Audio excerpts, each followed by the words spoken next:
Pemerintah akan terus konsisten melakukan hilirisasi di dalam negeri agar nilai tambah dinikmati di dalam negeri untuk kemajuan dan kesejahteraan rakyat.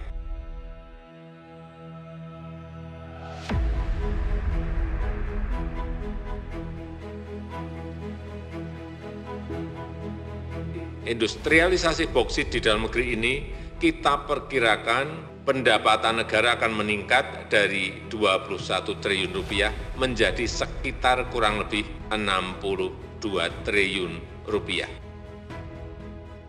Jokowi ngamuk sampai stop ekspor barang Indonesia. Kenapa? Larangan untuk penjualan rokok batangan dipastikan mulai berlaku pada tahun 2023. Berkaitan dengan hal tersebut, Presiden Jokowi akan mengeluarkan peraturan pemerintah. Kepastian terkait PP tersebut tercantum dalam Keputusan Presiden Nomor 25 Tahun 2022 tentang Program Penyusunan Peraturan Pemerintah Tahun 2023. Presiden Jokowi menjelaskan bahwa keputusan tersebut dikeluarkan dengan fokus utama berkaitan dengan kesehatan masyarakat. Untuk menjaga kesehatan masyarakat kita semuanya. Di beberapa negara justru sudah dilarang, tidak boleh, kita kan masih, tapi untuk yang batangan tidak. Dalam Kepres nomor 25 tahun 2022 disebutkan bahwa pemerintah akan melakukan revisi terhadap PP nomor 109 tahun 2012 tentang pengamanan bahan yang mengandung zat adiktif berupa produk tembakau bagi kesehatan. Dalam peraturan yang baru akan diatur 7 hal. Salah satu isinya melarang penjualan rokok batangan. Berkaitan dengan larangan tersebut, beberapa kalangan warga mempertanyakan bagaimana sistem dan mekanisme pengawasan yang akan dilakukan oleh pemerintah. Tidak hanya stop penjualan rokok batangan saja, namun pihak Presiden Joko Widodo juga bakal menutup keran ekspor biji bauksit mulai Juni 2023. Kebijakan hilirisasi ini sebelumnya sudah berlaku pada nikel.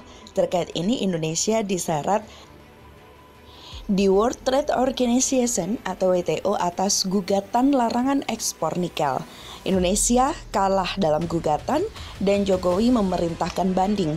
Meski demikian, Presiden Konfederasi Serikat Pekerja Indonesia atau KSPI dan Partai Buruh Syahid Iqbal mengapresiasi langkah hilirisasi yang diambil Jokowi.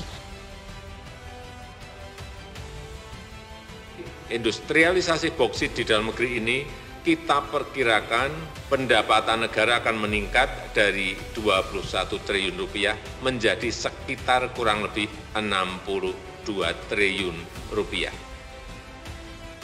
Menurutnya hal ini bisa menyelamatkan industri nasional. Syahid Iqbal mendorong pemerintah untuk mengurangi impor dan mengoptimalkan sumber dalam negeri. Larangan ekspor bauksit, nikel, dan sawit akan memperkuat perekonomian nasional. Ia mengakui memang Indonesia berpeluang kalah di WTO, tapi masih ada cara lain untuk mengakali hal tersebut. Kebijakan terbaru soal larangan ekspor biji bauksit, pendapatan negara akan bertambah 62 triliun rupiah. Pemerintah juga akan terus melakukan hilirisasi di dalam negeri untuk kesejahteraan rakyat. Pemerintah akan terus konsisten melakukan hilirisasi di dalam negeri agar nilai tambah dinikmati di dalam negeri untuk kemajuan dan kesejahteraan rakyat. Namun di balik itu semua ada kabar baik yang bisa diterima oleh masyarakat Indonesia, di mana Jokowi sendiri melonggarkan PPh untuk usaha pribadi dan mikro. Reformasi perpajakan yang dilakukan di akhir tahun ini yaitu melonggarkan hingga membebaskan kewajiban pajak penghasilan atau PPh orang pribadi dan pengusaha kecil. Reformasi ini tertuang dalam UU Harmonisasi Peraturan Perpajakan atau HPP dan diturunkan pada Peraturan Pemerintah Nomor 55 Tahun 2022 tentang penyesuaian peraturan di bidang pajak penghasilan yang baru saja diteken Jokowi. Bagi orang pribadi, gajinya di bawah 4,5 juta rupiah per bulan tidak dikenakan pajak dikarenakan berada di bawah batas penghasilan tidak kena pajak atau PTKP. PTKP saat ini masih tetap 4,5 juta rupiah per bulan atau 54 juta rupiah per tahun. Artinya yang dikenakan pajak adalah penghasilan di atas PTKP tersebut. Misalnya pekerja dengan gaji 4,6 juta rupiah ke atas sudah pasti dikenakan pajak setiap tahunnya meski tarifnya tidak sebesar orang kaya dan super kaya. Jika penghasilan bruto kita dalam 1 tahun kurang dari 500 juta, itu pajaknya 0 atau tidak dikenakan pajak.